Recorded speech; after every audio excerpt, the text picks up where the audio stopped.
Hello everyone and welcome back to the Aurora series Spring Split. My name is Nerds. I'm here with Ancient Angel and we are here ready to rock it, ready to roll it, ready to vibe it. How are we feeling? I'm feeling good. My hopes are high. It's my first cast in my new place. You know, I gotta self-report a little bit, but how about yourself, homie?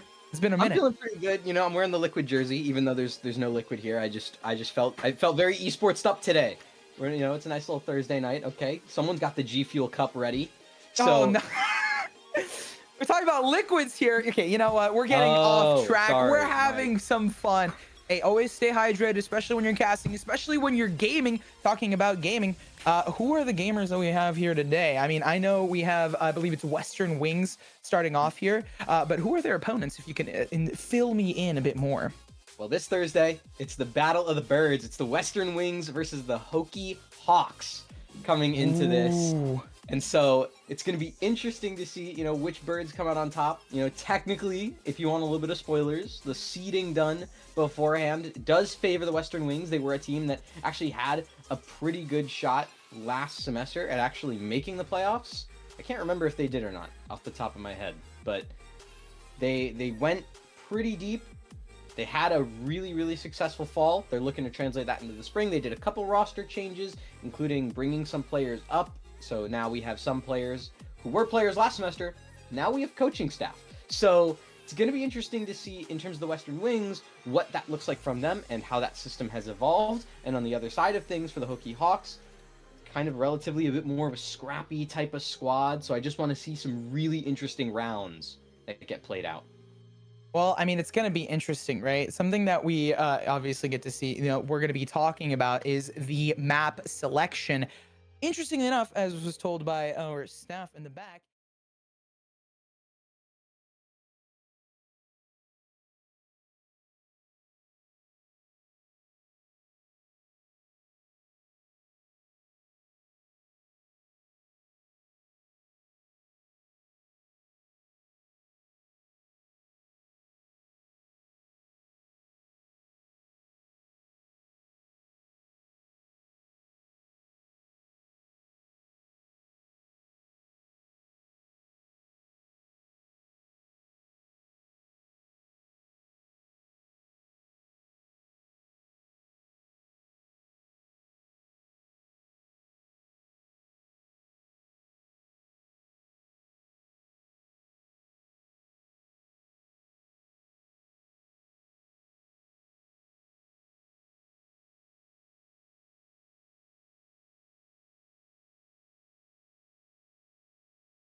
be so wacky. I could just imagine it.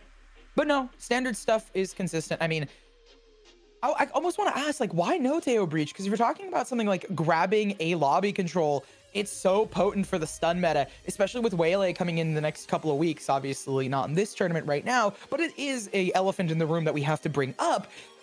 Honestly, preparing for that meta shift in the future might be, beneficial for some of these teams, but that's just my 5 cents on it. But do you have another 5 to make it a dime of time? I don't really have 5. I'll give you like 3.5. Okay. We'll I'll take cut it. penny in half. I think part of the reason that you're still going to see this Sova, I don't think teams are fully going to commit to Tejo Breach. There are still going to be some teams like the Western Wings, right? Running the Sova. And I think part of the reason for that is solely because of the fact that if you want a bit of a slower pace to your game, if you don't feel like you have the necessary protocols and practice in place to go fast, run the Sova, get your information, stack your sites, play accordingly, right? Is the Tejo Breach absolutely like the best comp in the world right now? Yeah, unfortunately. But you don't need it to win. It's not that broken. So Western Not Wings. that. I love the addition of not that broken, Yeah. as opposed to being it very broken. And we Yeah. talked about a lobby control. Immediately we see a Dingleberry gonna be holding on to that control as they're just waiting out. They're not gonna take the space just yet.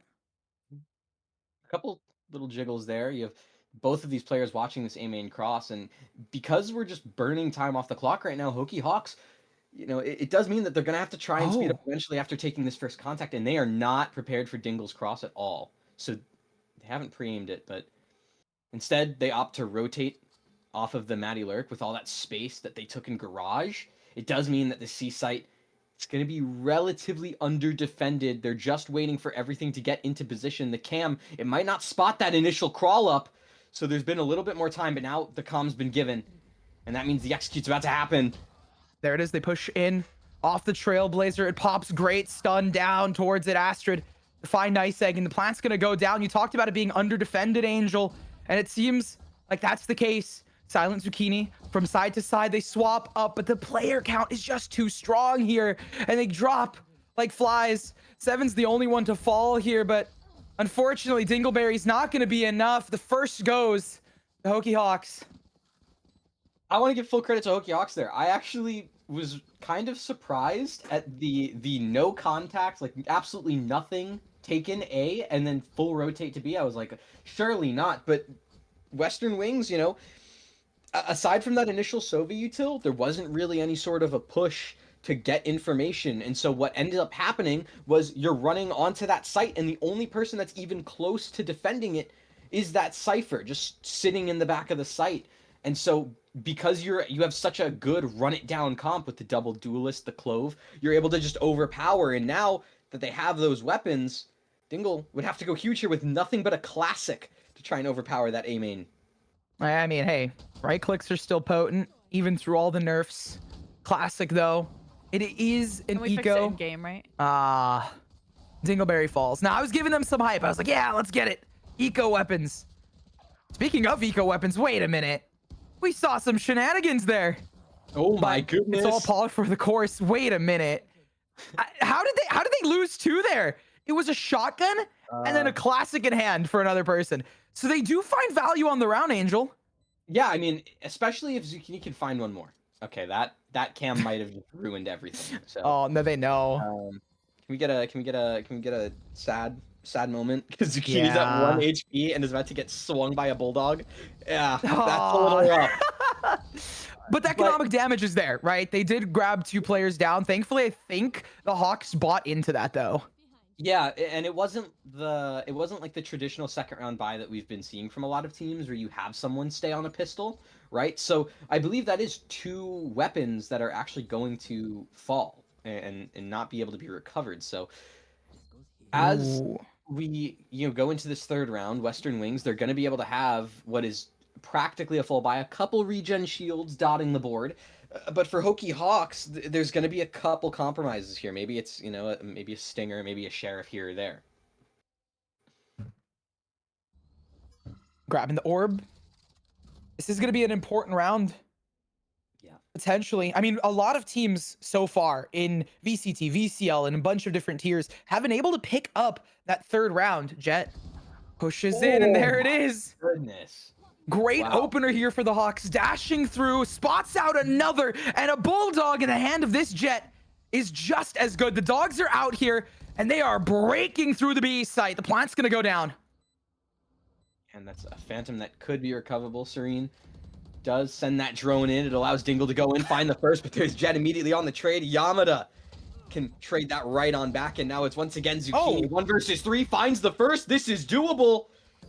I mean, they're going to have to do it because at the end of the day, it's their round to win. 11 HP out towards Gong, and they swing. But again, Angel, this was the round that we should have seen be picked up by Western, but Wings. it's not. It's the Hawks to grab it. They steal it away. They snag that bonus, convert everything up. Now a 3-0 lead, and you can see what that means. You have that Jet with the Blade Storm ready and available. And that is going to be so huge for the Hawks, especially when you're talking about this style of comp where it is very just run it down type of play. And Western Wings, they're on nothing. They're just Well, gonna hold run on. into mid, aren't they? They've got a Stinger and a Sheriff, and if I know one thing about this Stinger, yeah, it's gonna go huge. It combines with Dingle to get one. Serene finds another with the Sheriff. This is doable though. Not only did they find the two, but look at how much space they have out towards mid. It's pigeonholing them into this. And if it's the battle of the birds, you don't want to be a pigeon to spam through with the Sheriff in hand. Doesn't find much yet. They have to fall back here, but again, they're stuck. And if you're in the hands of Western Wings, you just play to contain here. Keep these players in. You have weapons on the other end of it, a firing squad. Hello. High-low. Where are you gonna go? Nowhere. They're gonna peek into this. The first found on the trade, but that's good. The numbers fall in favor. It doesn't even matter. Western Wings has it. And off of an eco too, they managed to pick this up. I mean, not just yet. That's not at all true. Astrid has a minute to work with, a full site to plant on. Tell me more. And a lot of space to work with here. We could be seeing a clutch brewing, and if that happens for Hokie Hawks, Western Wings is in so much more trouble than you could ever imagine. The plant goes down, and the tuck goes into short, and look at these Western Wings players. They've both committed to this fight. Oh yeah. We build it up, Angel. That's exactly why I send it over.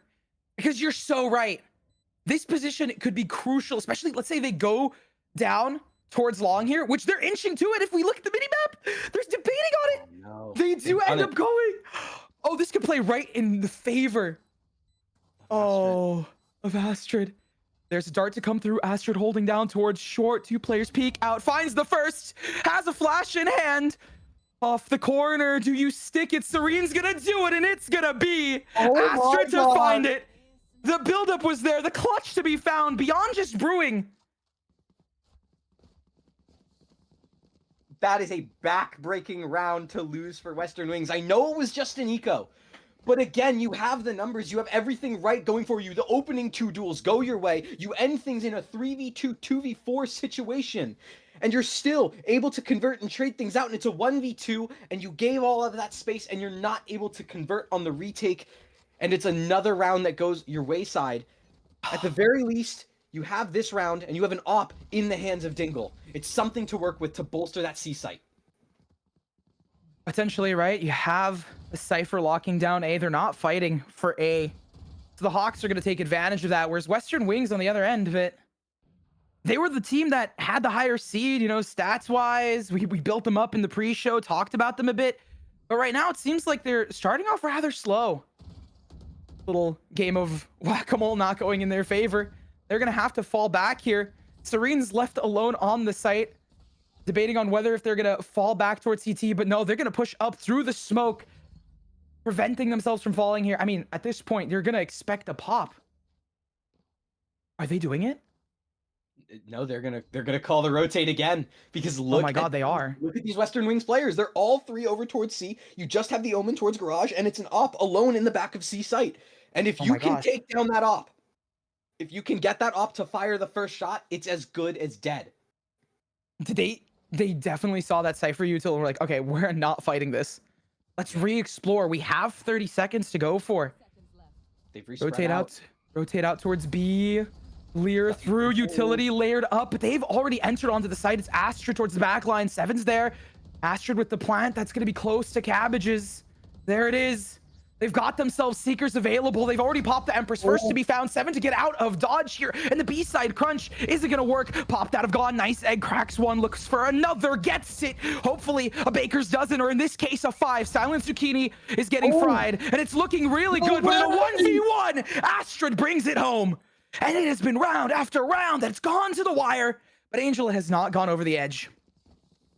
This is unbelievable. This is the second time now that Astrid's gotten like a huge multi-kill to win the round and close things out. And that's the timeout that Western Wings needed. Called immediately off the back of it. Windy needs to get active in the comms. I mean, realistically, if you're Western Wings here, You've had everything going for you. An eco that was insane. Around just right now, we have egg cracking player after player and making sure that their roost is safe. But unfortunately, the feathers fall, and in the chicken fight, it seems like the better bird has come out in the Hawks. Yeah, they've gone up 5-2-0, and it is so good from them right now. They have a lot of ultimates to work with on the side of the Western Wings, and that is going to be important, right? You have that Hunter's Fury to deny a plant. You have the Blade Storm to allow Dingle to get a bit more active in the fight in this round, and those are going to be ults that you want to use as soon as possible, especially because on the side of the Hokie Hawks, you have the Not Dead Yet, and that means that you're going to have another player who's going to be a bit more active in the round, a bit more daring, willing to take risks. You still have the Blade Storm online in case they want to do something insanely fast and crazy, and those Seekers, which are the best mid-rounding tool in the server right now. I'm talking about all of these pieces of ammunition that the Hawks have. The thing that I see that's lacking right now is just the economy wise, right? This should be another round on statistics on paper. The Hawks grab like a mouse in a field, you snatch it up. But last time we saw that mouse fight back, landing on top of the Hawks and gnawing at them, weakening them.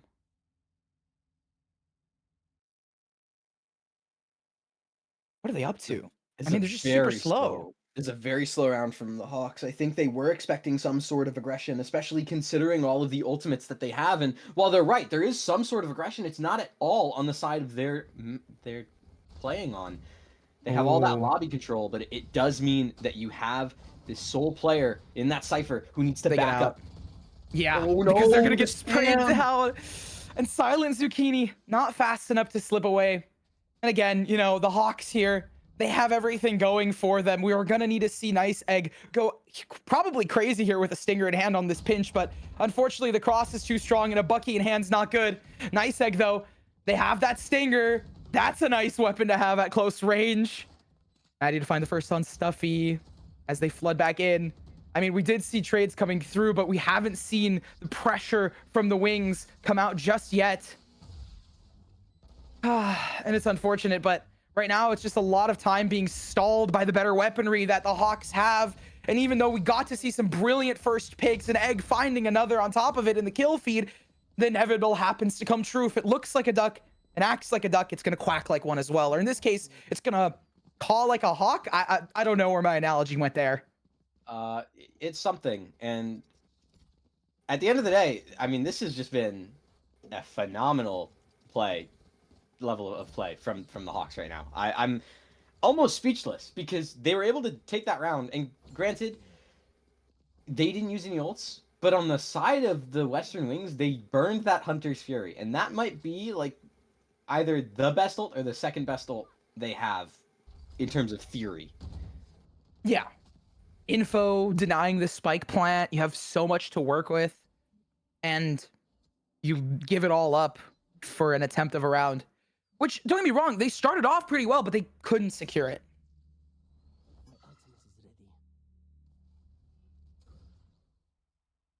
A lot of lobby pressure as well. I mean, it's been consistent here. It's forcing them to go to C, but is there going to be a change of pace for the retake on C? There might be, based on the way that it happens. They're looking like. Yeah, you know, they revealed their position in garage. It's going to start calling rotations over, and you can immediately see that flank starting to brew. And the fact that Zucchini's able to go 1-for-1, it allows Egg to take a timing, but it goes awry. Oh, and look who's now stuck into garage here. The reclear is going to need to happen. Dingleberry to grab it, and they're on that Blade Storm to push straight into it. But Jet v Jeff, you're going to win. Playing slightly off the site, we have 2 players not stunned up, a 3K found, and 1 left on the board.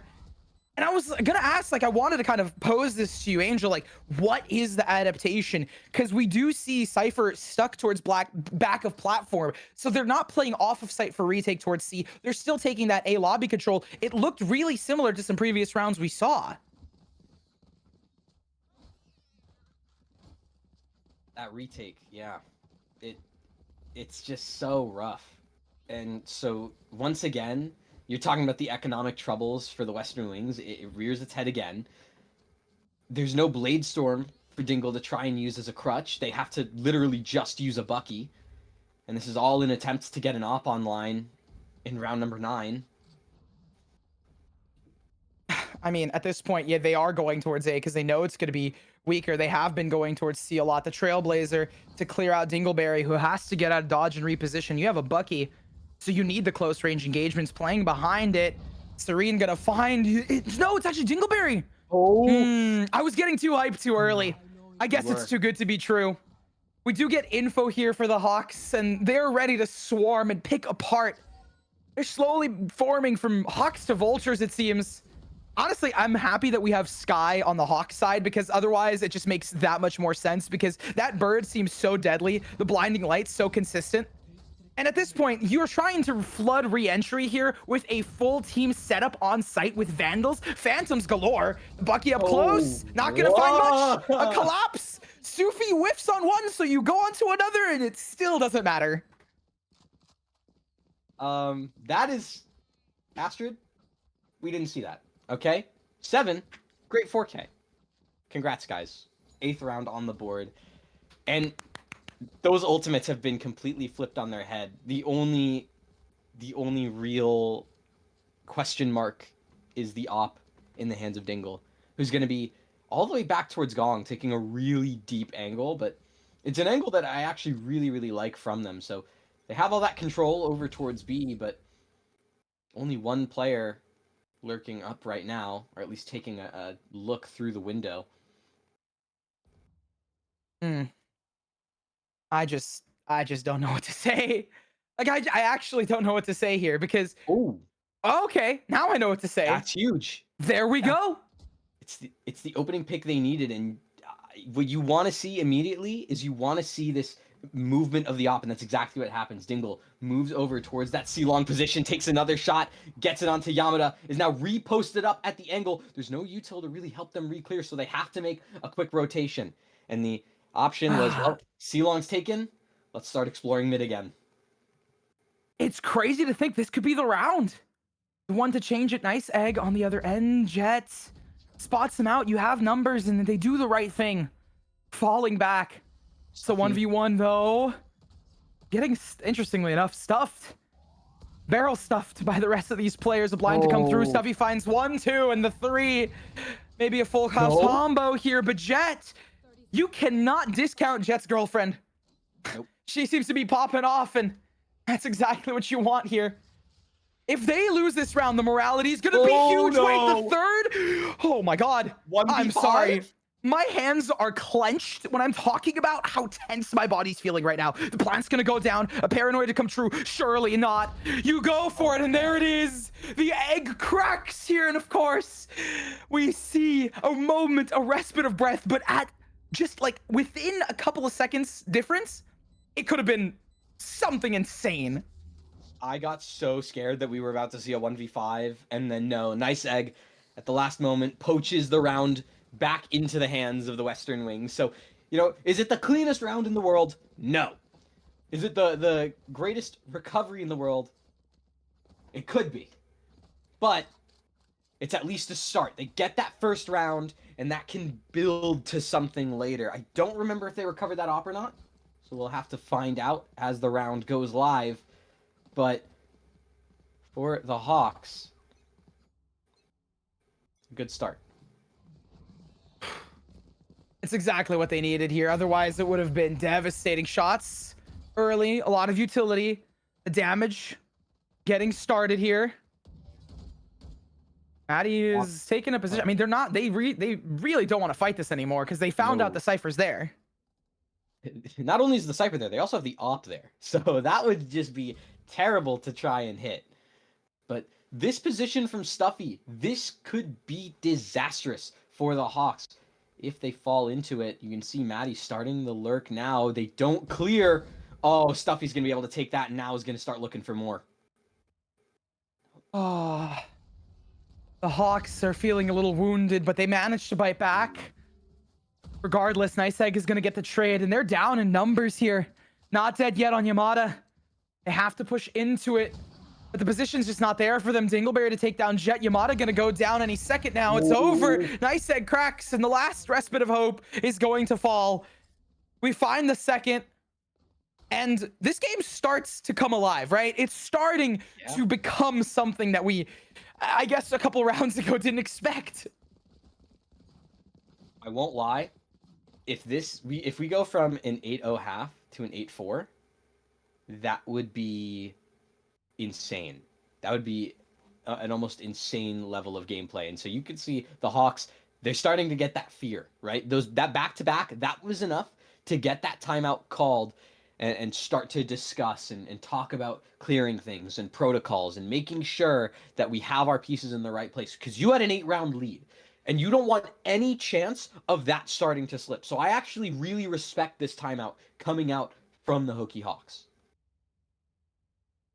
I agree. It's gonna, I mean, listen, if you get yourself a 10-2, that's exactly what you want, right? That's exactly what you need as well. Man, that is spooky. I mean, at least I would say, right? If you're in the Hawks position here, right now, they do have utility to work with, though, so it's not completely over. For the Western, for Western in general, I mean, it's a tough road ahead. Regardless of if it's an 8-4 half, it's going to be difficult. Difficult, but not impossible. And if you can pull together these last two rounds and make it a true 8-4 half, that gives you a really good opportunity, especially because you're going on to the attack side. But you know, attack side Haven. It do be like that. We see the Seekers getting popped. Yeah, I was about to say, they're fighting through this time. They're not going to be rotating out. Breaking through the Cypher utility. Silent Zucchini on the other end of this. Seven gonna pop through. Zucchini gonna grab them. That utility's still up online. Zucchini and Stuffy going hand in hand. Zucchini on the 4K. That's gotta be a huge morale booster here. Coming from the dumps, they want themselves the 4th round. They get themselves the 4K, and now that timeout meant nothing. Zucchini may be silent, but the shots are loud, and you can see that on the sight hold, right? The fact that you have this player who's not only able to really rat in those cages and prolong their life, but allows time for Stuffy to come in as well and help clean up the mess that's going on. That is huge. And so now you're sitting at this 3-8. 4-8, it's not just an impossibility. It's not just a probability. It's honestly likely with the way that they've been playing. It does seem like the Western Wings have finally woken up. Oh, man. I mean, you've got to have a wake-up call at some point, right? But at this point, that timeout, I mean, it didn't mean that much. Because, I mean, at least in my mind, right? You have the morale boost coming out from Western, and regardless, I'm just thinking about it like there needs to be a change here, and they managed to find it. So if the Hawks want to rebound here and prevent, you know, this from happening, it's gonna have to start now. Ultimate to come through. Yamada finding the first here. It's gonna be trades back and forth though, but they're going in the Hawks' favor near the end of it. It seems like the Hokie Hawks are back at it. Western Wings, I was talking about how, you know, they're hoping for that 8-4, but right now it's looking desperate. 4 on the enemy team, yet alive. They are just holed up on this crossfire, but we have one in short. Still doable. Dingleberry clears out the tight corners, has an op waiting. Not wanting to take first contact. Serene goes down, and so do the hopes of that 8-4. I guess I cursed it. Western Wings stuck on the 9-3, hoping for some cursed times. Yeah, it's really tough because I get the idea there from the Western Wings. It's to have Stuffy use that Rolling Thunder to try and disrupt the site execute that's happening. But the problem is this Hokie Hawks comp is so fast and so mobile that they were able to just swarm the site before that Rolling Thunder ever really hit them. And so they take out Zucchini, who admittedly did a great job in the round prior, but isn't able to replicate the results. And so it now forces a 6-round deficit. But if you can grab this pistol, cut that lead to 4, establish some economic dominance, and, you know, like we've seen from a lot of other teams, including Hokie Hawks, convert that bonus, all of a sudden, a 9-3 half doesn't seem nearly as scary. True. It's going to have to start here, like you said, convert the bonus, grab the pistol. all the classic tenets of a 9-3 curse sweep.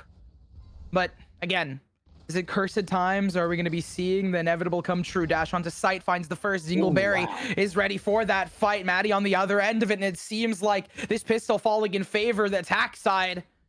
And for Western Wings, this is exactly what they wanted. Spam through the smoke on Dingleberry. Not going to land too much just yet. A spiced up game, exactly what we need. Yamada back out, but you don't know. Silent Zucchini's behind you here. It's just 2 players stuck. Astra's gonna fall as well. Yamada just being dumped with every piece of utility. And Clove, they fall. Yamada as well. I mean, it's 4-9. It all starts here. Is it a classic Valorant moment? No. I don't want to call that yet. You never know. You only need 4 rounds to close out the game. Surely. But it is an eco now for the Hokie Hawks, and you can see most of their investing is the Ghost. I was gonna say the Sheriff, and they've decided against it at the last moment. It's literally just the Ghost on Yamada. So true. We run into this round. This one should go as planned. And then I mean, don't say that. Don't say that. I mean, hey, it was a brutal start here, but I can imagine another brutal start to come through here for another team, and then we get ourselves a tighter game. Dash up top, finds the first. I mean, that makes sense. Dingleberry to take down 7. Stuffy on. The plant's going to go through as well. You have the players wrapping in. I mean, they're doing a good job of contesting Garage and ensuring that space, but the lurk's going to come through from Silent Zucchini regardless in just a couple seconds. So it's a matter of finding that timing. Maddie's been spotted, has to fall away. Paranoid, you're going to be able to collapse on it. And just as I say it, economic damage dealt. But again, Silent Zucchini in the back line, gonna keep you alive. Regardless of what happens, okay, we get 2 players down, we start to see an inch. The mile will not be given. Yeah, and especially because it's only 2 players, right? I know that's, any damage is better than no damage, but when you look at what's being converted, right, it's still the majority of the weapons following through from the Western Wings. So you can see, right, are they investing a little bit in this round? Yeah, they are. But at the same time, everyone still has more than enough to buy in round 4 of this half. And on the other side for the Hokie Hawks, this is their first buy up. They need to try and stop any sort of bonus conversion from the Western Wings. I hope not. I mean, they don't even have the spike picked up here from Western Wings. They're like, we're going to play this super slow and see how the Hawks are going to go out against us. Really early drone. You're using it to clear up C long. Nothing just yet. I mean, slow and steady wins the race, especially right now. We're talking about a comeback. It does not start with a flash in the pan. It starts with heating that said pan up. Yeah. Just becomes a cooking how-to video, but these guys are cooking up they're just playing the timer out because they know that if they just pop out super early, they might get stomped by that utility. Are they planning a fake? That's honestly, the util there. It's so smart. The spikes on the opposite end, the rotations have been pulled. You can see the yin yang starting, and Seven's gonna hear that rotate. That's gonna call everyone 7 back. Serene, they have to fall back here. They have to fall back and try and find one. Maddie, they played the fool. Maddie's gonna find the first, the second on 7, and there it is. The plant's gonna go down. Zucchini's there, so the numbers are even here, and it's even worse for the Western Wings because they're low on HP. Yamada peeking in. Gonna spam through the smoke, not find much. Waiting for the regroup as they are going to clear the smoke together. But the moment they clear it, there's gonna be another no time. Nice egg having the refresh. I talked about it. They're gonna have another. This time is being burnt, but this time it's gonna be for that plant. Low HP, but the players are falling back. A paranoia perfectly timed onto the flood. Maddie has to play out there alone. Yamada's still gonna find the first on Serene. The retake is there, and the low HP coming to fruition. Silent Zucchini falls. Turn them into a beautiful dish because they got cooked. They sure did. The Hawks find that double digit, that all elusive 10th round. And they keep their lead extended for at least a little bit longer, back to a 5-round lead.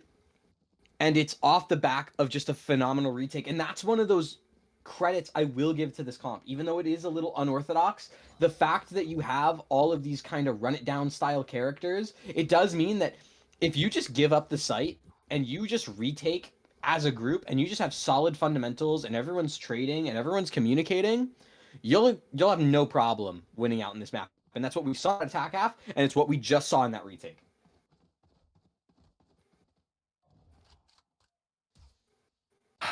Double digits were secured.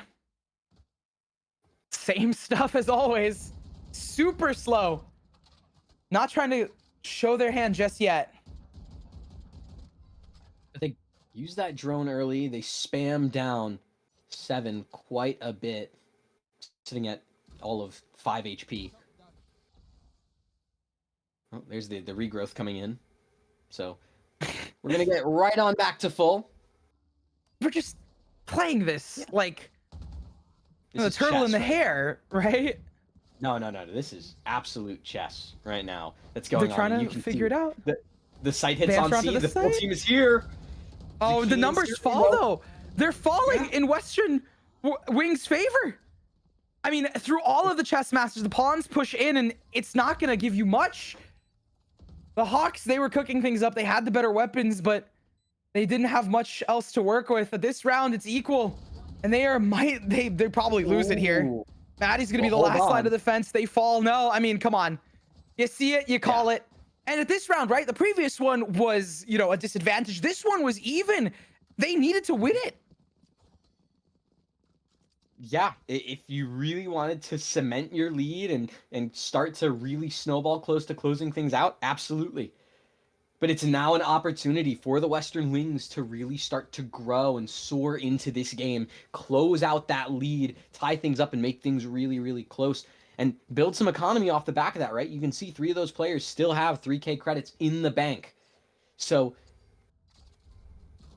Western Wings, it's now all about keeping things clean. At this point, the Hawks are doing such a good job of like, all right, we're gonna try something new. So I respect that. The full out towards mid, and you leave A for retake, C for retake. You just have that stack out to try and get early info. But they are just gonna be forced to rotate out to C. Western Wings realize where the weakness is. Maddie will be there. At least over towards CT. Prevents a lot of that space from being taken. They can really only fill up the site. Oh man, but I mean, is it going to be a fast flank? Because they have to go for it here. They don't really have too much in terms of weaponry. Zucchini on the other end of it. Gonna find the first. We need to trade on Yamada. Exactly what the doctor ordered. And Yamada can bring themselves back from the dead, but they're gonna be blind regardless. The time ticking away. Maddie on the other side of it. Yamada now needing to find the pick. They don't get it. Nice Egg takes them down again. And now do we start believing the 3-round deficit? It was 6. It's now 3. That's all I'm gonna say. That's all I'm gonna say. We've started to shrivel down that lead quite a bit. Remember, this was an 8-0 start for the Hokie Hawks, and it does not feel like that at all right now. There's been considerable tilt over towards the Western Wings, and part of that has to do with Zucchini, who's stepped up massively. You also have Nice Egg, who's done really, really great in a lot of those chaotic moments in finding their way through. And for Western Wings, it seems to go back to all reliable. Let's just keep pressuring C-Long. Let's keep things on. I mean, if it ain't broke, don't fix it, right? Yep. If it ain't broke, why try and fix it up? At this point, though, it's still super slow, Ancient Angel. And it's another fake, right? They've pressured towards A, the pressure towards C, the bomb down A. Yeah. It didn't work as well, but there still was some rotation there. So it's going to be a little uncomfortable assuming the A site hit does come through. But look at this.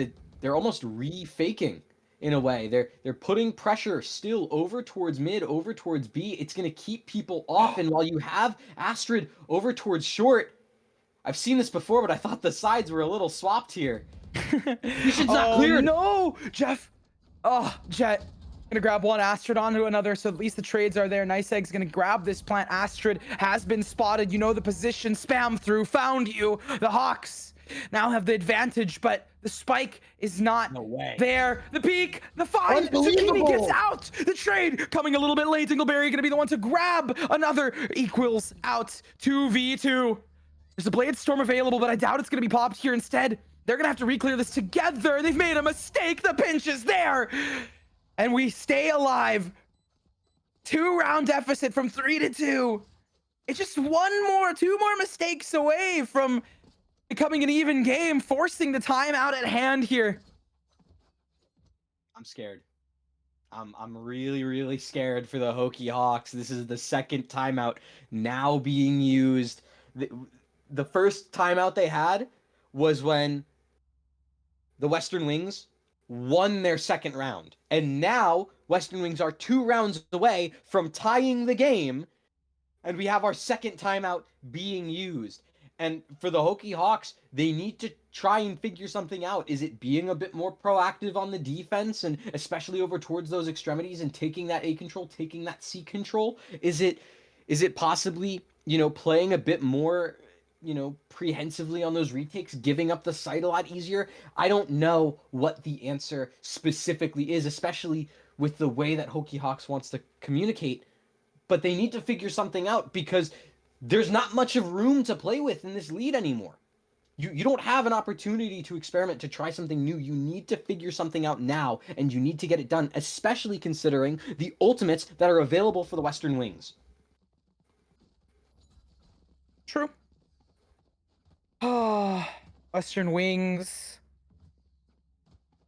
Ah, man. I mean, at this point, right? I feel like the path is clear. You plant, you have the Hunter's Fury. So you were talking about the ultimate. So in my mind, I'm like, what layers do we see with them? Because Dingleberry has a weapon, so there's no reason for this to be used. Exec gonna start. They're just gonna be going fast. They know it's an eco. Taking down poor Maddie on the site. It's going to open it straight right up. You even have one on the backside. Wait, Jet's girlfriend found them. So the flank rings true. You have to leave a player out there. Regardless, it doesn't matter because it's Sova. Oh, wait, no. If they can overpower them, this retake can become potent. Jet, they picked up that gun previously. It gives them an inch in Yamada to find the first. But it doesn't matter. The numbers are still there. Decide to pop the Seekers onto it. It's possible for the Hawks to bring this back. This is deja vu again, but this time for a different side. Are they going to be able to wrap it up in a bow? Rolling Thunder being pressured out. Regardless, it's going to be good for them. The Blade Storms whiff on Dingleberry. Astrid's going to take advantage of it. They defuse. The 11th round found. The Thrifty picked up through all the chaos. Wait a minute. And the whiffs just keep on coming. Oh, no. I mean, I'm not going to say I told you so, but all I'm saying is, Hokie Hawks, listen, you go do the flank from A, you get all that control, you give up the C site in response, the retake looks beautiful. There's something to be said there about that, and I love the fact that it was almost like they read the game, right? They give up the C site, they let the plank go down, they knew that Saren was going to try and play for that Hunter's Fury over towards long, so what do? They send the flank out, take care of that, and completely pinch on the retake. But, for the Wings, it's all about repeating what's worked, and what's worked is that C site hit into that post plant with the Hunter's Fury. Oh my gosh. At this point, it's going to be the case. Trades back. Zucchini low on HP, has to get out. Stuffy with the plant, though. And there's no ultimates for the Hawks, but they don't really need them. If they could just take down these players. I mean, Zucchini's so low already here. Pops the ultimate, gets away. Nice Egg grabs another. That's information gained here as they're looking for the 9th. Push through. Reyna I. The Lear to come through. 7 on the other end of it. They're just going to try and fight for it, but they don't really have too much to work with in terms of utility. There's a smoke on the spike. There's that Hunter's Fury. Gonna hit up the team a little bit. Aftershock to be invested.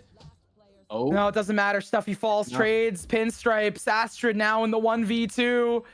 8-11, trying to get the 12th. The paranoia comes out here. They're just gonna defuse, and it's the changes. Does not matter, though, when you have a veritable firing squad on the other end.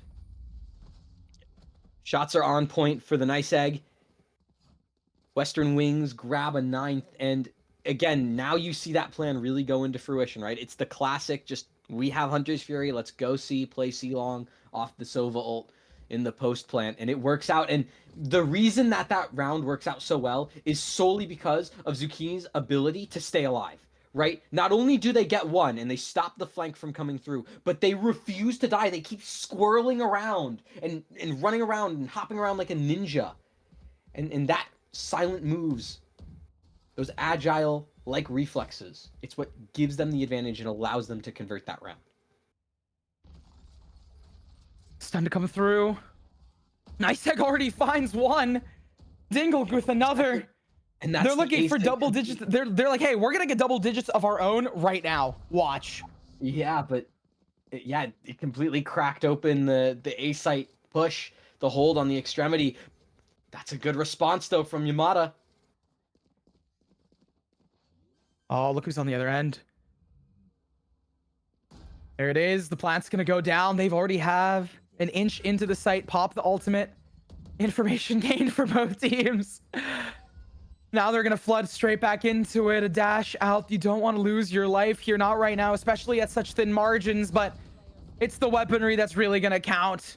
And there it is, the 10th round found here. It's been a slog, but it's come back. Yeah, they've now brought it within one round.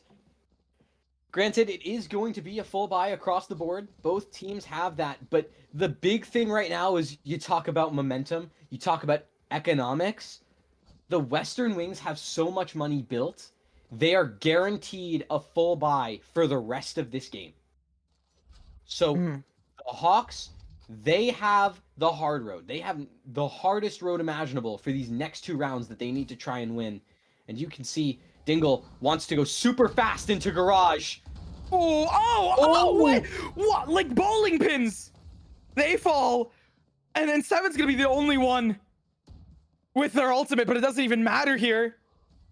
I mean, does it matter? I feel like you overheat and have fun. It doesn't. Never mind. Maddie's just on the other end of it. And that's how we get to match point. Okay.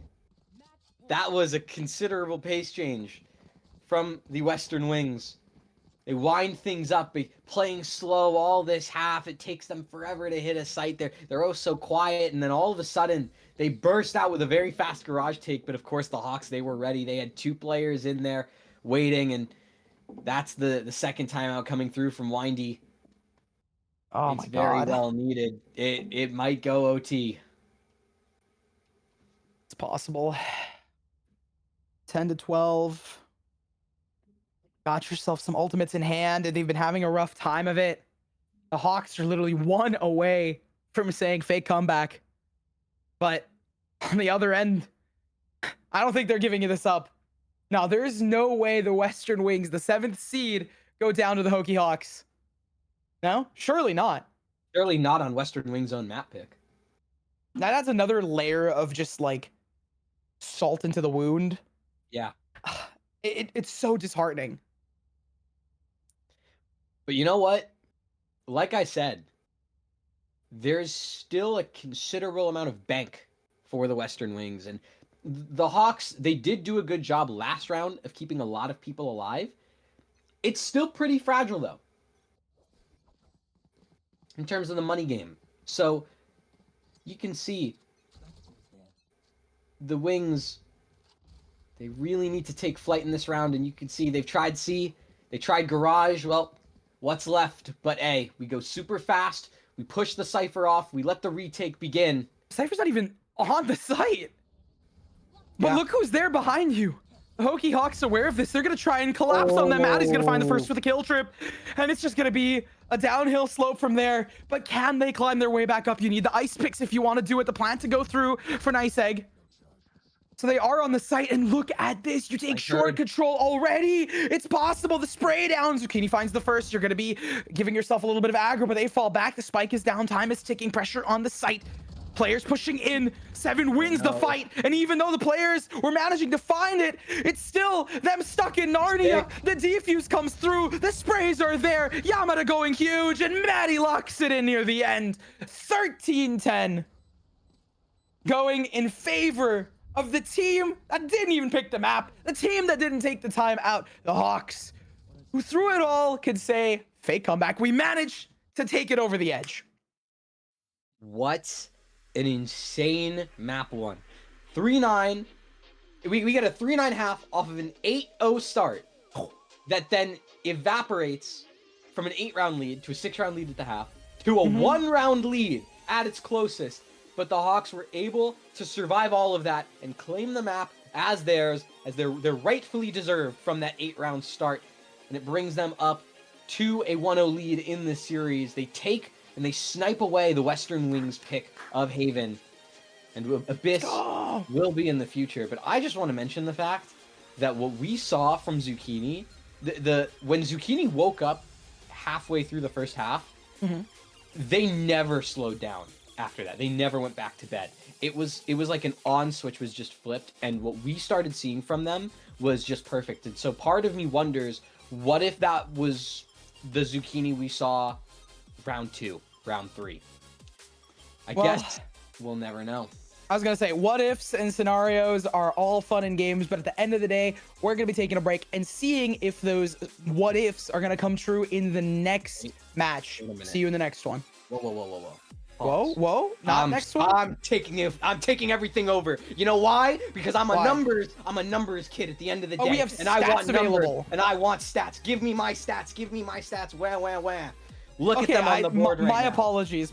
Listen, you were talking so much. I assume the producers were like, "Oh yes, cue to break." I'm like, "Oh yes, understandable. No, we gotta shut them up."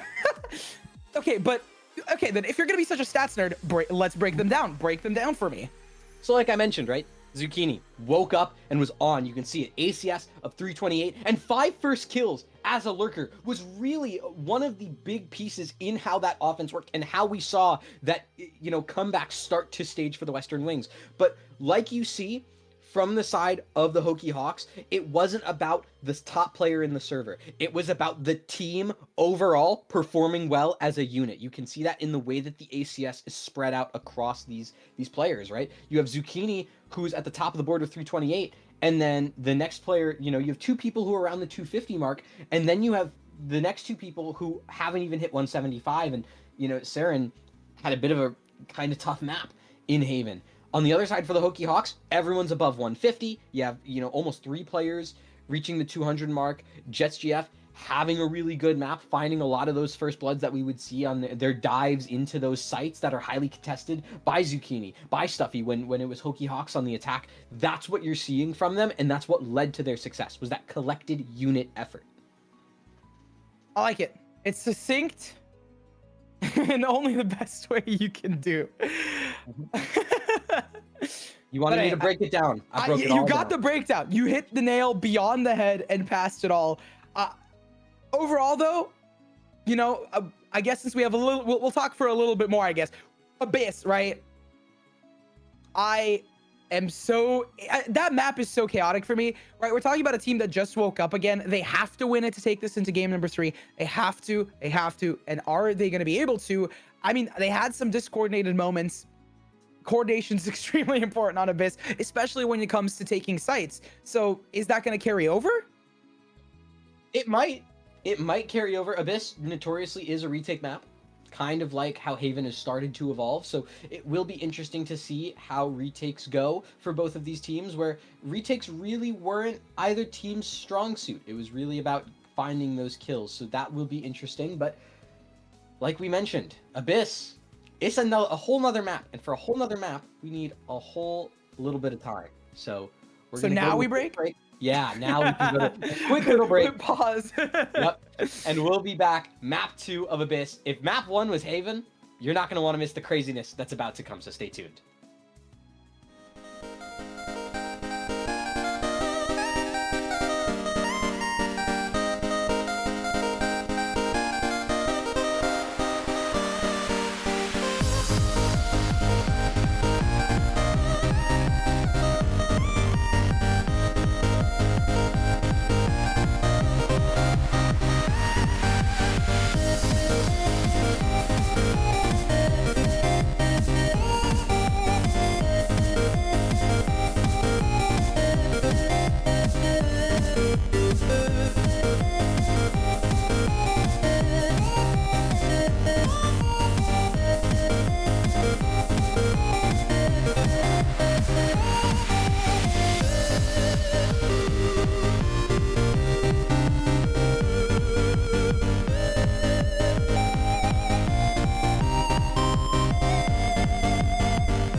Hello, everyone, and welcome back from the aforementioned mistimed, but now properly timed jumble of a break. But we are here not with some jumbles, but with some storylines coming off of a very interesting game where the Hokie Hawks, the team that, you know, not only is the slightly lower seed, but also didn't pick that map, managing to go from a 0-8 lead to then losing said lead to then finishing that win. Insane story, insane line. My name is Nerds. I'm here with Ancient Angel, and we're going to be talking about not only the previous game of Haven, but also the next game of Abyss, which is coming up in the docket. But before that, let's talk a little bit more. Let's break things down. Yeah, so as we mentioned, Haven, it's sniped away by the Hokie Hawks. They're able to pick up that map. And now we move on to their own pick of Abyss, and it's a map that's leaving the pool. So presumably you're going to see, these teams kind of leave everything on the floor. If they have any pocket strats they've been using, expect to see those now. It's a map that, as it leaves, we talk about the role that it's had in the map pool in this very almost kind of chaotic sense, where you see a lot of really fast takes followed by really fast retakes. And retakes, they've been a bit of a sticking point for both teams, haven't they? Mm-hmm. They have been. And I mean, retakes have really, yeah, true. I mean, right? True. And now my thought process is like, okay, so we've been seeing this retake-centric maps. Both teams have had like a little bit of a time with the retakes, but stronger on the execs.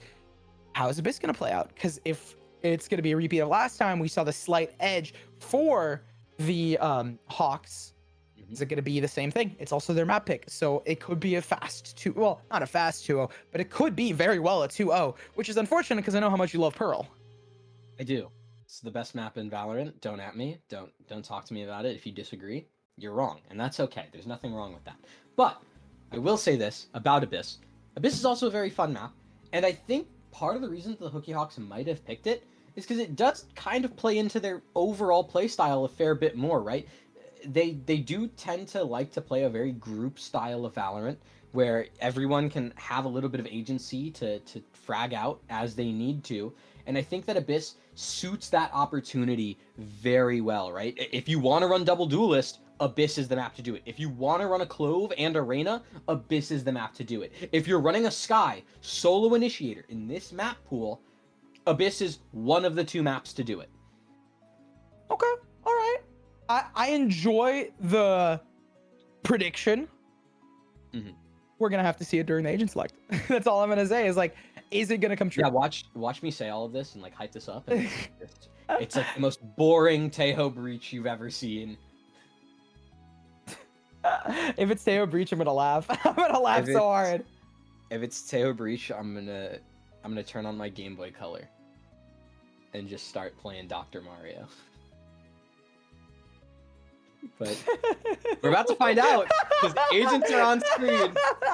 That's the craziest thing I've heard. That's one of the most interesting things I've heard, honestly, on comms. I'm just gonna start playing Dr. Mario, but I guess you're not gonna have to. Nope. Put the Game Boy away, Ancient Angel. Nope. We don't see a hover on Teo or Breach. No, we see 4 hovers on before. Sage.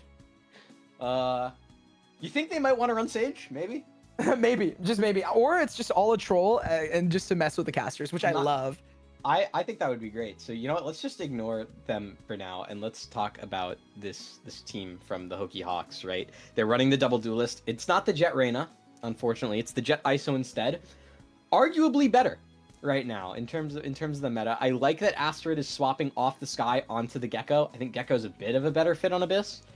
You know, I said this is the map where you could solo Sky. I was kind of lying. I'm not gonna lie. full troll there. Gecko's definitely the better pick. So overall, it's things as expected from the Hokie Hawks. We're finally seeing the comp locked in, and if it's a double Senti, I'd be very happy about that. Instead, they opt for double Initiator. Instead, Serene sits on the Sova. We do see the Tejo come out from Stuffy. So it's going to be interesting to see what that Tejo looks like, because normally we see Tejo Breach. Not Do we have Tejo Dr. Mario? No. There's no Breach. No, because there's no Breach. If there was Breach, the combo, what if there was Breach on one team and Teo on the other? I'm trolling. All jokes Every aside, other round. Though every other round. I will say Teo is really strong though. We're talking about breaking doors. You have the ability to not only do that, but also contest a lot of space. It is very, very good for kiting players. Or I'm sorry, I don't know exactly in my mind, I always think kiting because World of Warcraft, but there is a term for it that people have used, but like positioning them. Maybe I'm missing the mark here, Ancient Angel, but Displacing. displacing. I think that's what it was. But for me, my thought process is like you are positioning, you are able to strategically position players into a place where you exactly want them to be, and then just kill them, headshots, you know, where they got to be there. Yeah, you mentioned World of Warcraft. This is notoriously not that. It's World of Valorant, so let it be known. But we have the timer ticking down to the third pistol round, the first of the second map for this series. We see the Hokie Hawks back on the attack, and last time we saw them on this side, they had an 8-0 start. So they're looking to try and repeat that success with another pistol. Immediately, we're going to push through. There it is. The salvos coming out. Jet, girlfriend playing on Jet. Makes sense. Zucchini, though, still on that sedentary agent. Gonna find the first of this the entire map, right? And is that going to be the way it goes? For them, they need it. I think the scores are a little off, but, you know, fair enough. Nice. I'm going to find the first onto 7. Might be wrong, though. Steffi grabs another on Astra. The one thing I do know, though, is that for the Hokie Hawks here, they need to equalize, and Yabada has done just that. The Hawks back at it again. Spam on through the whiffs. No! It's going to cause them to stop equalizing. Instead, start to fall. 1 HP. Oh, in a dream. Maddie peeks on through, finds the first, denies the defuse, but the half spin spotted here. Tap on through. You know that they're not on it. You have to peek, and you find it. Doesn't matter if you equalize. They find the first. The Hawks are back in the reign of terror. And the dyslexia strikes again. I thought there was 2 W's. No, there are 2 W's, just on the other side. Yeah, yeah, yeah. That's gotta be great for you, right? WW and HH, just a bunch of lines. It's so good. Just a bunch of lines. It's so good because I was like, Yeah. I looked at it 4 times to make sure it wasn't, and it still was a W. Yeah, no, it's some H's. Oh man. You know, you gotta get some W's for the Hokie Hawks here because they grab another pistol. It goes their way. They can look to extend this lead yet again. They do a pretty hefty buy up here, so you want to see as clean of a second round as possible. It's a repeat of what had just worked for them. Salvos try and delay things for a little bit longer. 7's gone all the way over towards elbow. Oh, and there we go. Immediate re-entry here. It's none other than Jet's girlfriend. Jet has been so powerful, not only as an agent for them, but also just as a player. First one to be found here on Nice Egg, though. The trade needs to come through, but the better weaponry is still going to land. There it is, an upgrade found for Dingleberry. It's doable for a second, as it's not. For that split second, you think maybe. But no, it falls apart.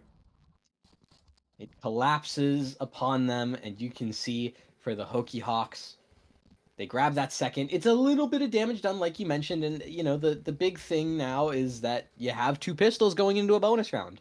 But also knowing the Hokie Hawks, they've dealt with this exact position before, where you lose 2 on the anti-eco, you go into bonus, and what did they do last time? They won the thing. So nothing's impossible.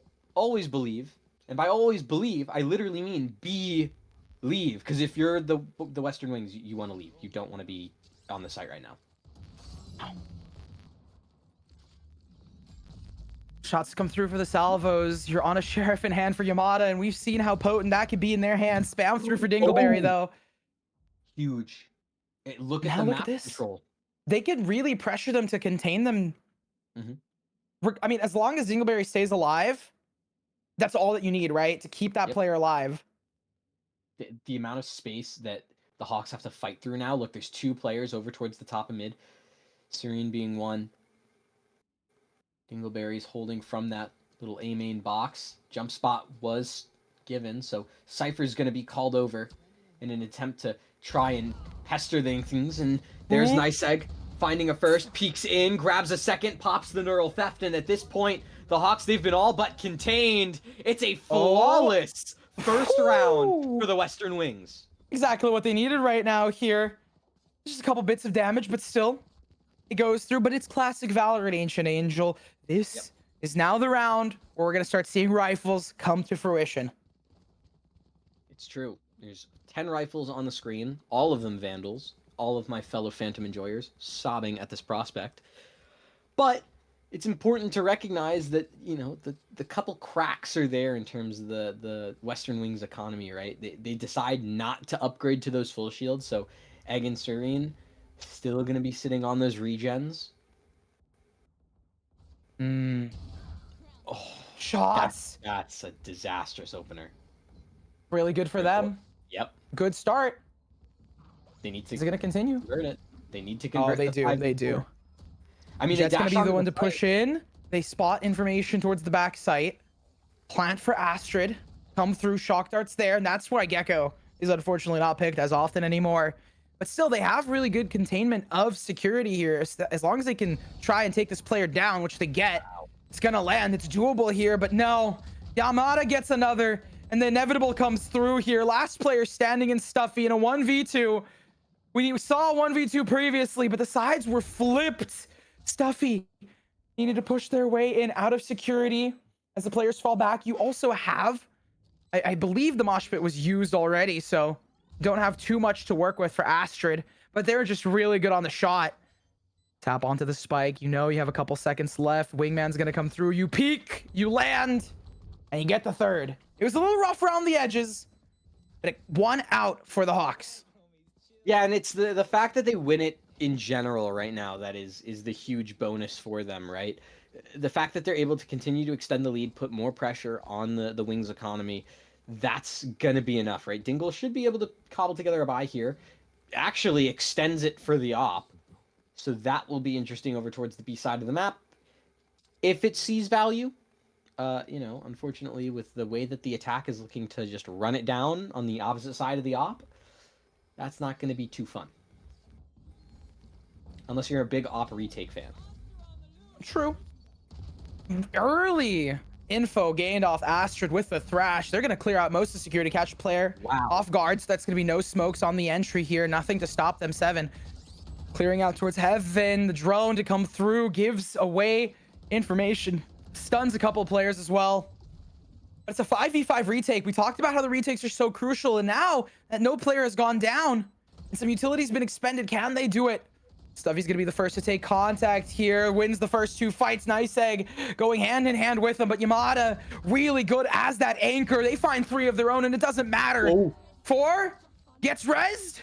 Not dead yet and available, popping out of the smoke. They're looking for this ace clutch. The shot swift, and Yamada finds it. Ace found for Yamada to get the 4th round. The only one that the Hawks have lost was at a disadvantage statistically so far. That is impressively strong showings from Yamada.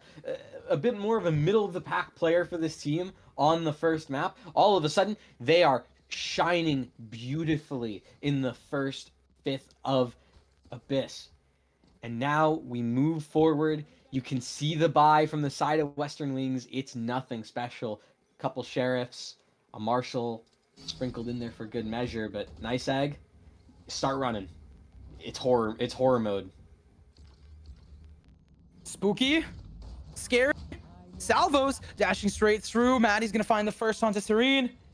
And I mean, that's not what you want to see if you are the winged warriors, the winged Western Wings. Oh my gosh.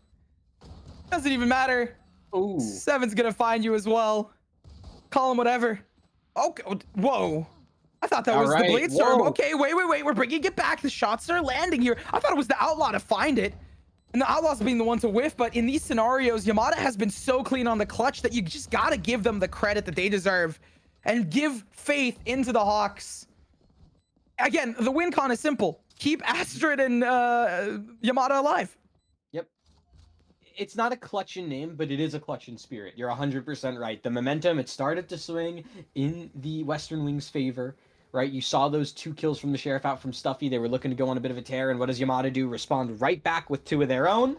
Completely shuts down the play that was happening.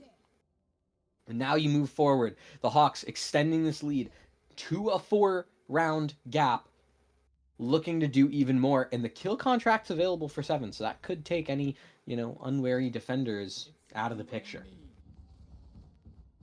It's you and me. Yeah, it's just 7. No one, It's just no one 7. was caught. No one was caught. They've been abusing this poor A site, and I feel like low-key kind of bad. Salvo's finally displacing the players, and it's working in their Oh. favor. Stuffy to fall. You see behind the curtain just a little bit as the curtain falls on the Hawks. Yeah, and look at this position. Oh, all of this information's being heard. You can see the rotations. Nice Egg's calling that, going, "Hey team, they're gonna go to B, but look who's on the site right now." Maddie found that lurk and could take a huge timing, but isn't looking. Dingle gets that, and now they find those opening 2. The attack has been thoroughly abused, and they need to just commit at this point. There's not much more they can do. There really isn't much. Hawks down in players and down in counts here. Isaac to find another on Yamada, and that was a huge proponent of their winning. And even post-death, Astrid's still doing so much more. The 1, the 2. Oh, it almost slipped away from them. It almost does not count. Okay. Crisis averted. Crisis averted wings. We get the second round. It's a team ace. Haha, funny. Everyone puts in the effort. But that got a little dicey for a second. 4 ultimates on the board. It's everything but the Blade Storm. So that's got to feel nice, especially because we know that, you know, the Western Wings, they are never unfamiliar with the idea of closing out a difference in rounds. So. Oh, yeah. They could Oh, 100%. Yep. I mean, now it's the question of the amount of time, right? I'm assuming. Yeah. Focusing on in. Double tap active contingency out here on the site. They're just going for a full-on B exec, and execs have been their bread and butter. Jack gonna find another high ground position here. The plant goes through regardless, late on the Hunter's Fury. And we haven't even seen a first strike found. Regrouping for the retake. Players swarming all the sides. Zucchini gonna find the first. Hopefully not the last. Ooh. 7 to equalize. That's gonna be the undercut invested, as well as the Astra ultimate displacement not working in their favor. Yamada fell off the map somehow. That's displacement working in your favor here, but the thrash in the back pocket of Astrid's just gonna go through. Regardless, finds onto the first. You have that wall. You have to push through it here. How are you gonna go for it? Finds the first. The spray down on the second, but where's the last?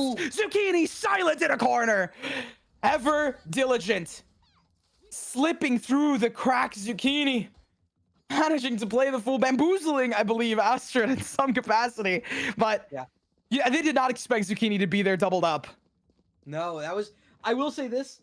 That's one of those moments. Take a lesson out of the book from Egg right there. If you're detained, you think you can't do anything, just use yourself as a human shield. Because that is what gave them that round win. It's what allowed Astrid to think that Zucchini was somewhere else. Astrid looked away. Nope, Zucchini was the one sticking that spike all along. And 1 second spray, boom, it's over. Yeah, it's over. You're done. It's 1 second in terms of the difference. Hawks are on a bit of an eco right now. 7 has nothing but a sheriff. Yeah. Oh, that's not going to stop 7. That's not going to stop 7. You're talking about a sheriff, Angel? I don't know. It seems like he has a vandal in hand. And ISO is so strong with a vandal. 7. They have some things to work with here, and there it is, the conversion to be found. Jet's gonna grab another, and if B doesn't work, let's just go towards A. The team not knowing how to retake, getting into the faces of a Dingleberry with just an op in hand, whiffs the shot and gets out of dodge for just a second. For just a second. Yeah. And there it is, they get the 6th. And the Hawks pick up that the op. Sorry, not the Vandal. Notoriously not Vandal weapon. And so this is now the timeout. It's coming in from the coach of the Western Wings in Windy. Also the reason that I called them the Winding Wings for so long. But no, it's it's the Western Wings. No, Western Wings, bro. I just got to talk about how 7 and how she just decided, I'm going to be different. I'm just going to go and shoot them. And honestly, that sort of mentality, it's what rankers do so well in VCL. It's what a lot of teams really like have fun with in tier 2 and under. Just being a pug roster and being able to shoot clean and in the faces of your enemies. I'm not gonna lie, that was like the most auraful opening kill I've seen in quite a long time. Seven just goes up the rope and And lands the headshot. just lands the headshot while on the rope, mind you. Yeah. While And on the at that point, this becomes a timeout of like mental reset almost, right? Because they were winning, they were starting to pick up the steam. It's less about the strategy and more of like, hey gamers, that just happened. Don't get Yeah. discouraged. We Mhm. still have room to work with. We Not might in have this to take round, this but one. you Yeah. know. It's fine. If someone just gets another kill like what Seven got with their sheriff, then Of surely it's course. because that's just very easy. That's so easy. Yeah. Yep.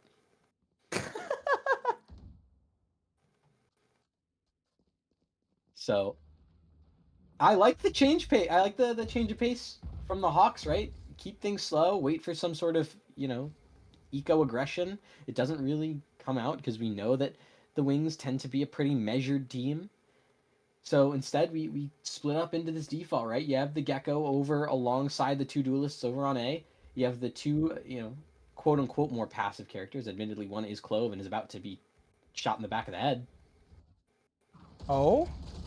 Ooh, dual Oh, freak Jet's gonna out. find the first on Stuffy. And I mean, again, you talk about like, oh, let's get that one initial pick now. Isn't found. Fake out. Works out. Works out for Hawks.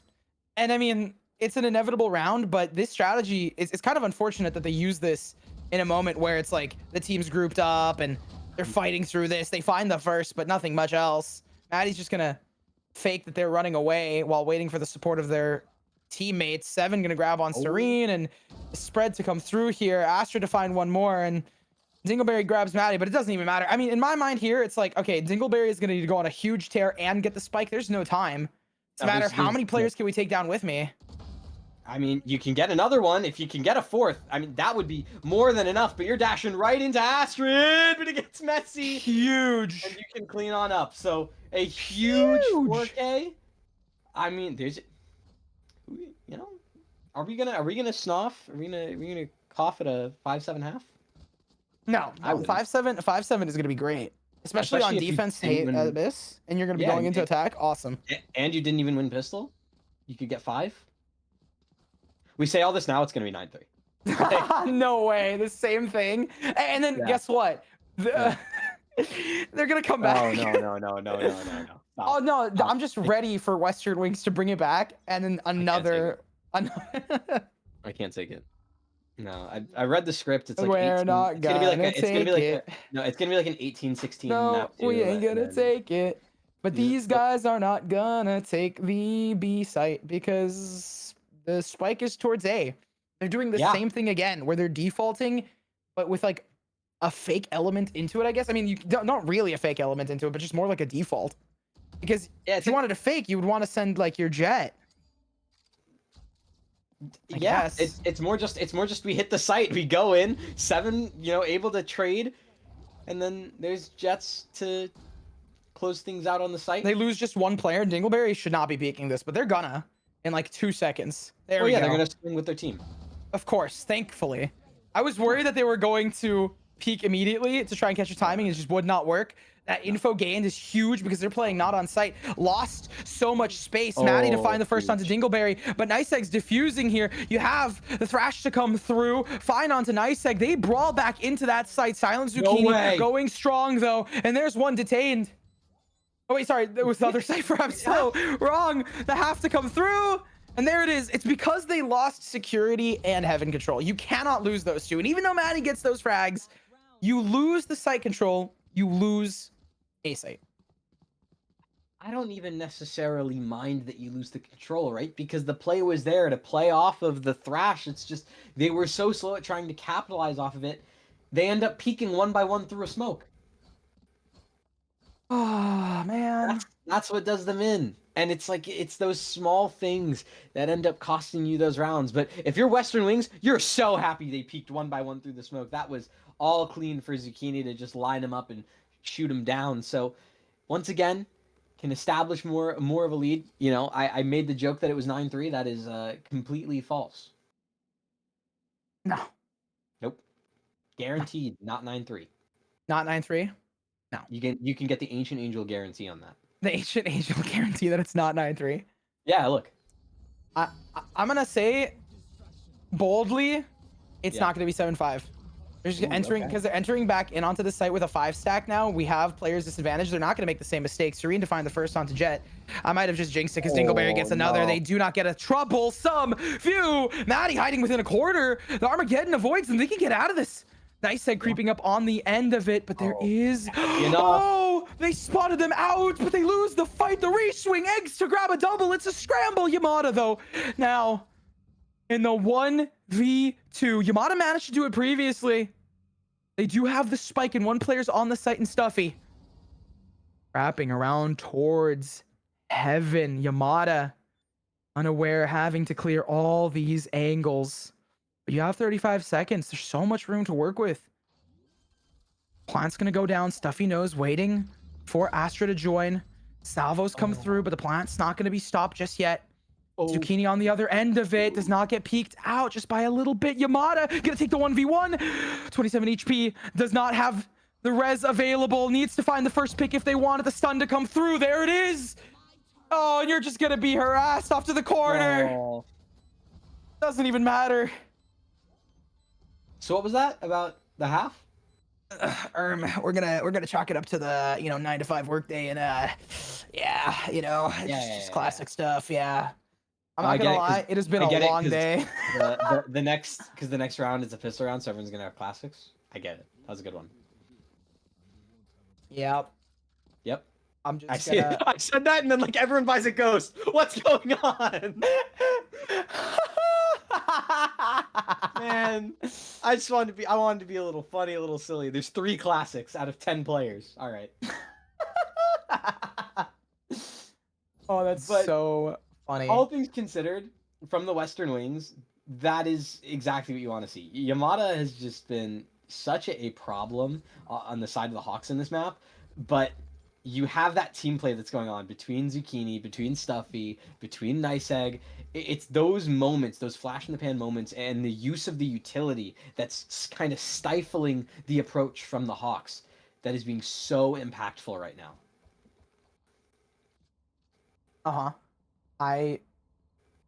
Fair enough. I'm just thinking about it now to myself, like, Yes, abilities in Valorant. Abilities. Yes. No, just like, it's still, oh my god. Astra's gonna find the first on Zucchini. It's still possible for a comeback to come through from both sides. Like, realistically, if the Hawks bring it back, it's gonna have to start not only now, but also like on this defensive side. They've been able to do so much. Ooh. What an immediate take. Yep, that is huge. So important. And a retake, it could get started, but Yamada and 7, they're able to find one. That right click is huge, though. That brings things down into even numbers. Stuffy's now gone. It's a 1v2, and the Hawks, they win it again. That is a huge pistol. Listen, when I stop thinking and let my fried brain talk, I'm somehow right, because I'm like, the Hawks are like, they still have a lot of room to work with, even though they lost players early, and I was like, somehow right? Is that the thing? Is just like no brain moment, nerds? Nah, I'm trolling. These guys have fit in so much brain into this game. We're talking about like Haven when they played chess. I expect that it's going to be happening, especially on this side, right?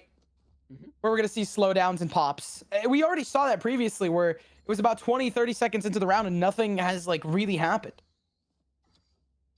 Yeah, that was admittedly when they were on defense, but we'll have to see if their attacking side holds the same philosophies or if the addition of the Tejo starts to speed things up. To send out that little crawly into the site utility to follow it. Jets GF does get dodged in between, so there is a 2-on-2 trade there. So the plant, it will be able to go down unless Yamada has something to say about it. Swings in, but again, there's more trades, even for even. Spike still yet to be planted. HP low on Zucchini.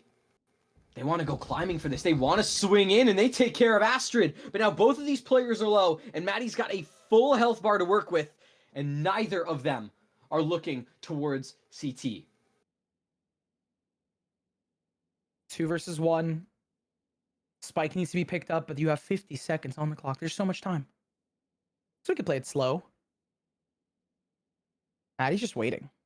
Yeah. There's the plan. Now they All know. important. Now they know. But they're sticking together like glue. Oh my god, no. Why are we separating? Just for that No. split second, it might No. work, but they're looking towards heaven. Maddie gonna find the first, and there it is. Split second draw between the two of them. Cage triggered. Maddie taps, swings in the wrong direction. No Zucchini's way. not there. Catches it from the side. The Oh! whip gives them the 9th round. Oh, that hurts. That hurts so bad. I thought for a second that you had Egg, who's the cipher on this map. It's not Zucchini. It's Egg. I thought Egg was just gonna sit in that little corner and wasn't gonna get cleared by Maddie, but then Egg starts to move away. And then the timing happens. Maddie takes care of Egg, and then in the 1v1, it's that accidental bullet that Zucchini fires off that leads to the flick, and Maddie can close that out. That would have been a huge round for the Western Wings to pick up, but it doesn't go their way. Sure, the damage was done, but it's once again just extending the lead that you have to come back from. Oh my god. It's so tense here. They find it. And at this point, right, we have guns in the hand of Western Wings. They have potential here to get the 6th. But even at that point, there's 3 rounds in the deficit. Maddie gonna fall back. Players still working out. Dingleberry on the other end. There it is. Shots to come through, waiting for the moment. Finds it. They're just gonna go down. And for the Hawks, they're on a weird bye right now because they did win the previous round, but not many players have weapons. No, only 2 players had weapons. Surely some will be recovered, especially as these players rotate in towards mid, unless Egg has something to say about it. No. Maddie takes care of them right then and there. And that Vandal will be recovered, converted over. 2 versus 3 on this retake. It's questionable if it happens.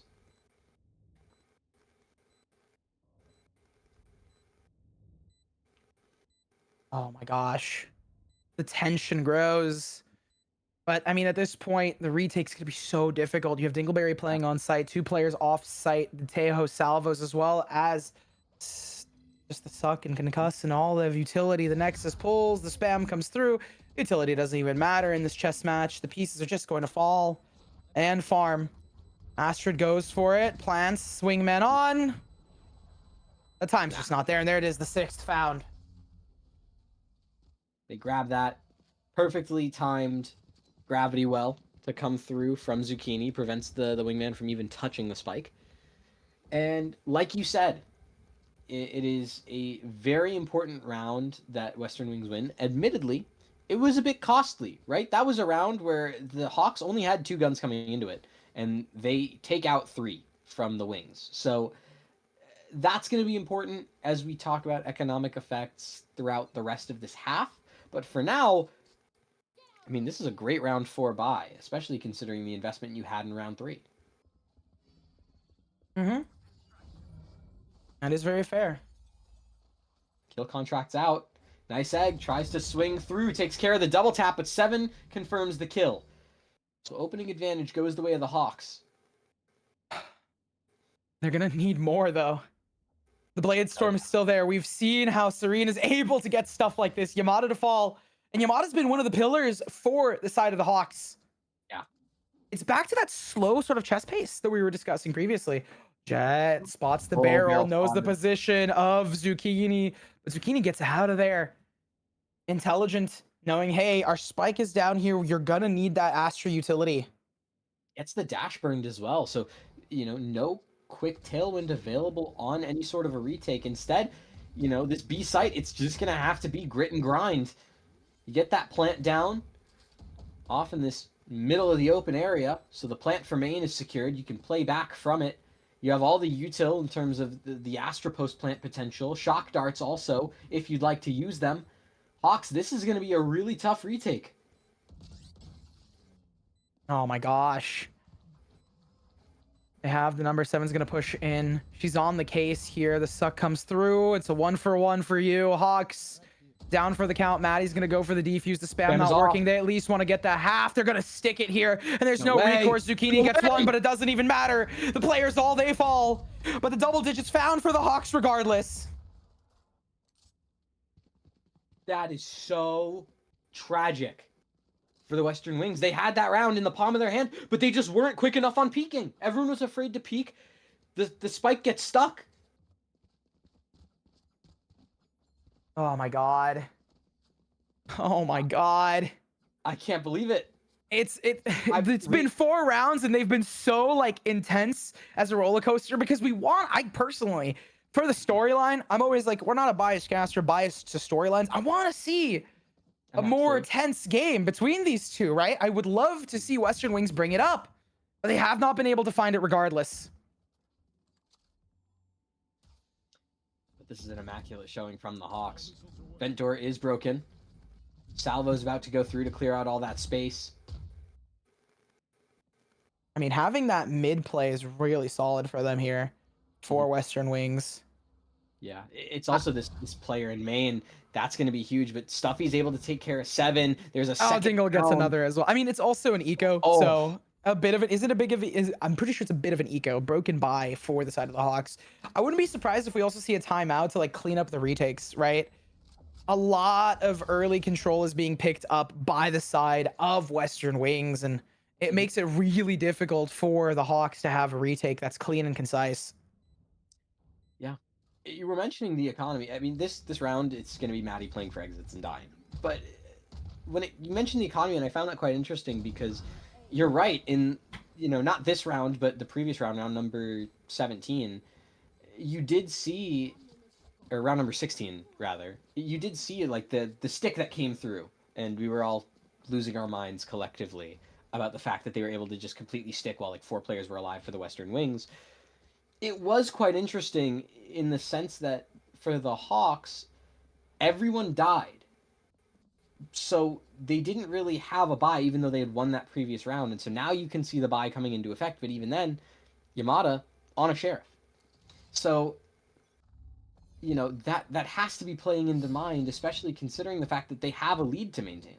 Like, you don't want to let this slip away. Oh, they walked straight into it, but the double tap was active. She finds the nice egg, pops it, and 7 is now going to have an early start for them. And look at this retake, 5v5. They have players on the flank. They can even find the Astra here. Zucchini, though, has the read on 7.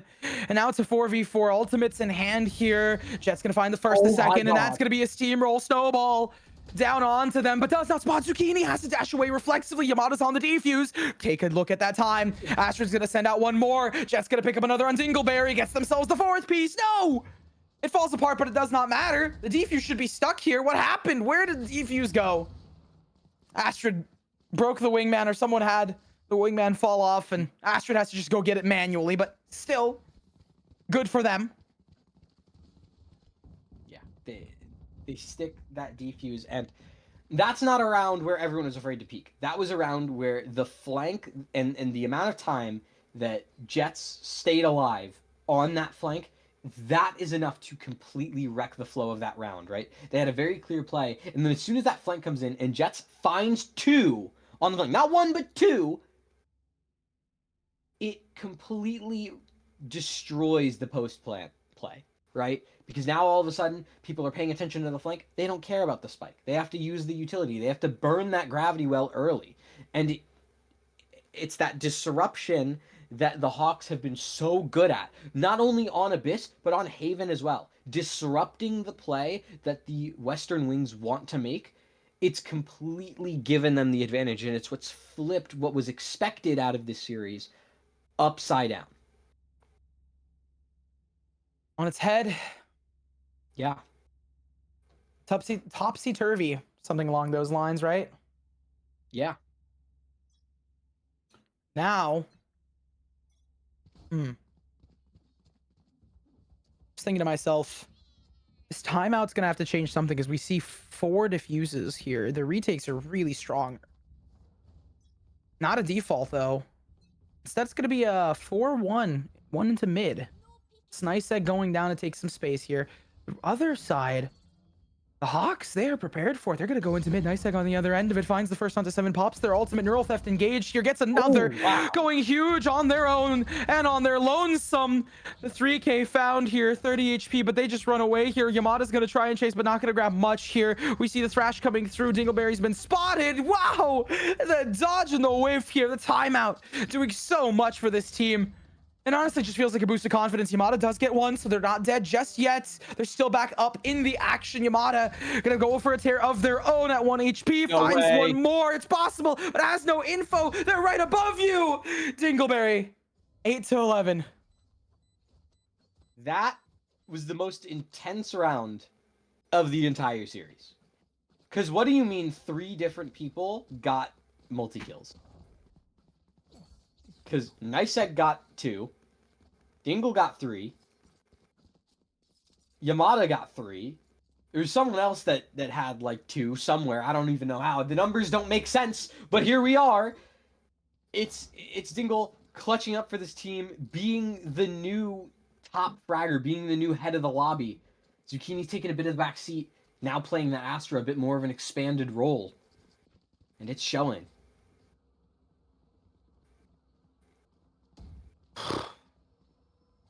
Pushing on through. There it is. Dingleberry's on the site. The rest of the team swarming on the sides. Same thing with the Hawks. They're looking for a pounce play. Spike slowly inching its way onto it. There it is. The Cosmic Divide invested. Stuffy with the plant. Maddie's on the other end of it. They hear that spike to come through, so they know it's going to be at least to some degree clear. But again, it's a broken buy. So we're going to need to see these early picks come for Maddie, who gets it. Dingle's going to find the first, pop their ultimate, info gained.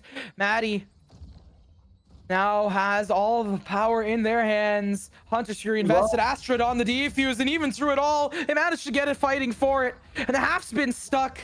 Zucchini looking to be the last line of defense. It doesn't matter. The team ace comes through. Everyone finds their one. More than that, they find themselves so much to work with. I'm beginning to really hate that plant spot. I don't know if you can tell why. It is just so tough for the Western Wings. This retake from the Hawks, it's perfect. They have so much at their disposal to work with, and the swarm potential they have. The fact that you can just send out the wingman and all of the post plant utility from the wings is just useless. It's what's given them the edge, and it's what could end this map right now.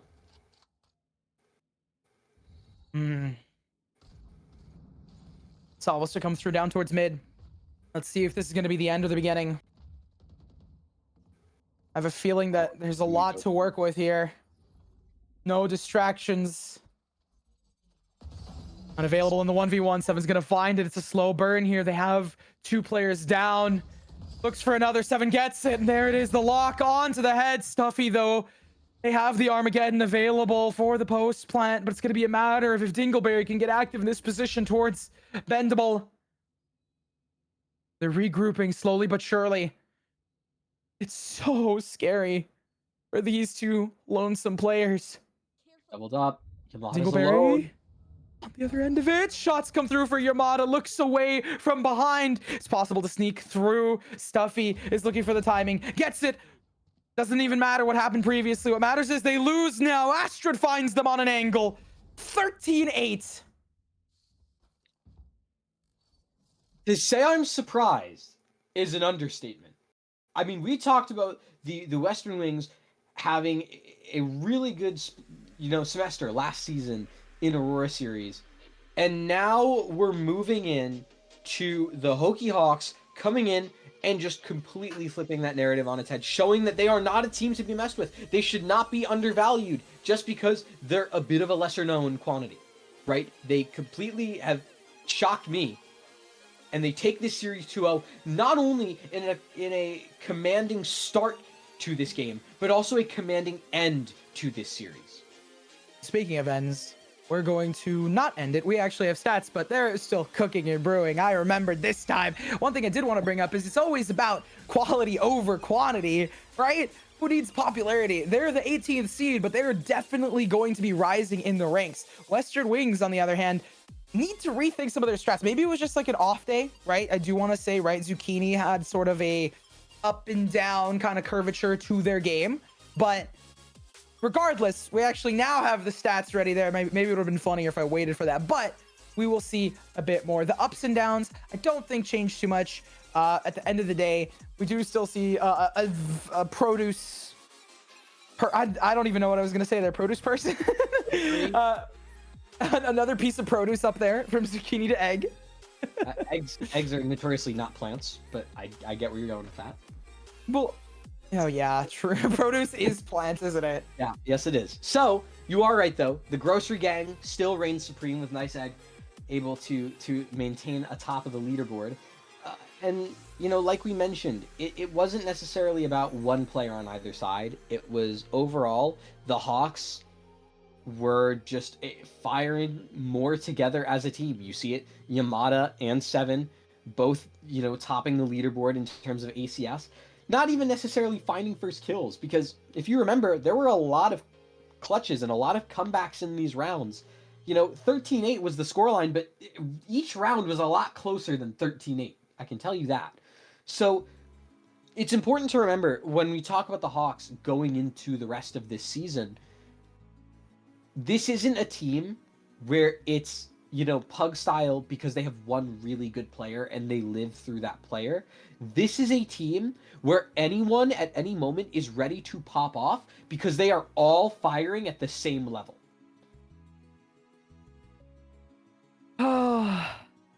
Firing squad, right? Literally. Yep.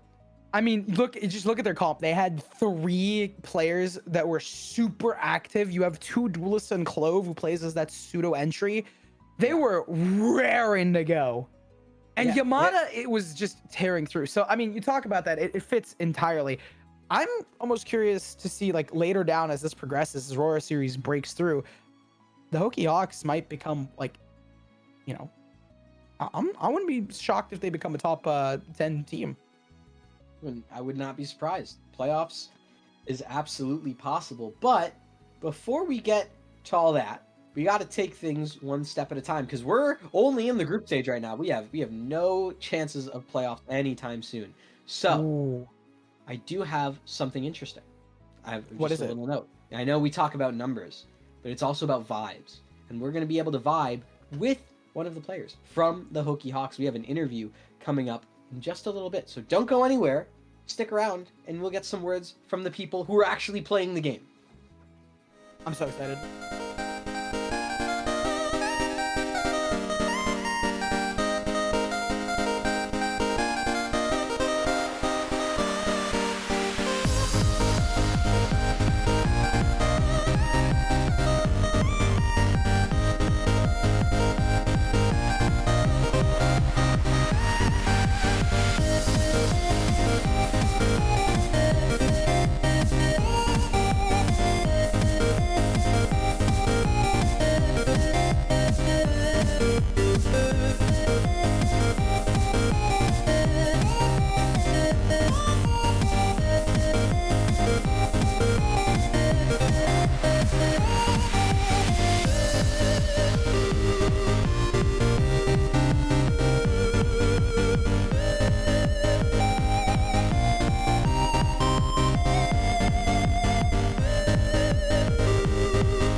are them, and Angel is blurry, but we are here with the GOAT. They are here in the house. We have Yamada on the interview desk. I gotta start it off hot. We gotta start off hearing from you. How are you feeling? Wow, it was really nerve-wracking of this game because they started kind of catching up to us at the end there, but we got it. Fair enough. Fair enough. And anything more on terms of like, let's get into it a little bit. Like team, like if you're talking about it was a little scary. How was the calm structure like? Let's go into that, I guess. I mean, low key, like in the middle of the game, I Uber Eats the milkshake, so I got so nervous. There were a lot of buys that I was like not. I bought instead of ecoed like multiple times. That's insane. Okay, we were talking about catching up, and you talked about Abyss. Can we talk about the Haven? Can we talk about that for a second? Because you guys had an 8-0. You had an 8-0 start, and that got really close near the end. It was like what 10-11 at one point. It was like a 1-round game. To be totally fair, Haven is not a good map for me. I was really relying on Arjet because Arjet's just an amazing player. Like, oh my god, Jet's girlfriend is just so good at the game. Wait, can we at least get their name? Like, what is it? Because I want to know on our sheet, like at least on our side, who is Jet's girlfriend? Who is this mysterious player in the night? Yeah. Her name is Daz. She's amazing. She's very mysterious on our end too, to be honest. Okay. Because we were like, who is this? I know who like Zombie So Jasmine. is. Okay, I see. I found it. I found the lore. I think me and Angel both like looked at the sheet. Well, because we're looking at the sheet. Okay, interestingly enough, it says the roster, the name, the pronunciation, and then it says Jet's girlfriend Jazz on the other side. So we should have at least to some degree known. That's on us, but I digress. Talking about the fun and the whimsy of it. Off of Haven, right? You guys ended up winning. Did you think, all right, we're have this in the bag, Abyss is ours, or were there some concerns? Like obviously there's a bit of an ego, like yeah, we're gonna get Abyss, but it's like the difference between we're getting Abyss versus we have to like try to get Abyss. From the get-go, I'm pretty sure our Cypher Maddie was like, okay, so now they know that we're awful on defense. So we got pretty nervous that they'd like low-key just fully come back on us on defense. That's probably we have a very weak defense. Well, I mean, listen, let's talk about it because that defense on Abyss, we were talking about it on the desk. We were talking about how both teams, you guys and the other teams, on Haven the retakes weren't really there. The retakes were not it. But all of a sudden, you guys just kept going on this spree. Like every time they did that plant on B, you guys had that on lock. So was that just you guys being able to like figure out the swarm, or like what was that like from you guys? Even though like we weren't really communicating it, we realized like we were like buddying up and stuff. Like we were actually like going together, trading each other. I noticed that like even without the like saying, like we didn't really say anything, but we were doing it anyway. It was like a non-verbal communication type thing. And I think that's what kind of like let us win with retakes and stuff. That's beautiful. That's honestly awesome. You talked about your teammates a lot, so right, like as we wrap up interviews, I always like to kind of throw this question in. Is there anyone, any team, any person you want to shout out on your roster, your family, your friends? It's your time to talk. Shout out as many people as you can, because we want to hear from you and who supports you in being an esports player. I know it's a little bit of an on-the-spot kind of question, so if you need to think about it a bit, go for it. But the floor is yours to shout out anything. I love everyone on my roster, but shout out Maddie, our IGL. She's amazing at IGLing, even when she gets overstimmed because we keep being silly in voice call. John, our coach. He's hard on us, but he makes everything fun for us too. Yeah, I mean everyone on the roster is good. Katie, Aim is an aimer. I think all of them are wonderful. Got to live up to the name if you're Aim, right? But yeah, honestly, that's gonna conclude it here for us. Thank you so much, Amada, for hopping on the desk here with me and Ancient Angel. Aurora series couldn't be what it is without the lovely folks in the backs of the scene. Sorry, in the back of the scene. Oh my gosh, words. It's getting late for me here. So I do want to give a huge shout out to Echo for staying with us and helping production, the lovely observers, Zobi, and all of the other Aurora series staff, as well as yourself for hopping on the desk. For that, I mean, I think we're gonna be wrapping up the show. Ancient Angel, anything to kind of add as a capstone? The Battle of the Birds, it goes the way of the Hokie Hawks. Thank you all so much for watching once again. Also, shout outs to our observer specifically for this game. Their name was Kiki. They were giving you all the action, so let it be known. Thank you all so much for watching, and remember, every Thursday we got more Valorant, so we'll see you next week.